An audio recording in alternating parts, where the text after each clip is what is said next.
சிஎஸ்கேவில் களமிறக்கப்பட்ட 17 வயது சூறாவளி புயல். தோனியே பார்த்து வியந்து செய்த ரியாக்ஷன். எதிரணியின் சூரியகுமார் யாதவ் தலையில் தட்டி கொடுத்த தருணம். பேட்ட தொட்டா பறக்கும் பந்துகள். ஒட்டுமொத்த கேலரியும் கதரும் சத்தங்கள். வாடா மாப்ள ஆயுஷ் மாத்திரே.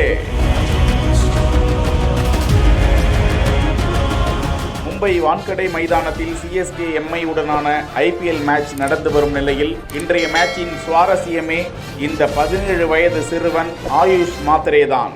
கேப்டன் தோனி தலைமையில் களமிறக்கப்பட்டிருக்கும் ஆயுஷ் மாத்திரே உள்ளூர் முதல் உலக அளவு வரை பல்வேறு போட்டிகளையும் சந்தித்து அதனாலேயே அவரை செலக்ட் செய்து எடுத்திருக்கும் நிலையில் முதலில் களமிறங்கிய சிஎஸ்கே அணியில் ரச்சினுக்கு அடுத்ததாக களமிறக்கப்பட்டார் ஆயுஷ். முதல் 4 பந்துகளிலேயே 17 ரன்களை பறக்கவிட ஒரே அதகலம்தான். தோனியே பிரமிப்பில் பார்த்து பூரித்து சிரிக்கிறார். மொத்தமாக 15 பந்துகளுக்கு 32 ரன்களை விளாசிய ஆயுஷ் மாத்திரேவின் கடைசி சிக்ஸர் கேட்சாக மாறினாலும் ரசிகர்கள் மனதில் ஆயுஷ் நின்று விடுகிறார். அவரை எம்ஐ அணியின் சூரியகுமார் யாதவே தலையில் தட்டி வாழ்த்தி அனுப்புவதுதான் அங்கு ஹைலைட்.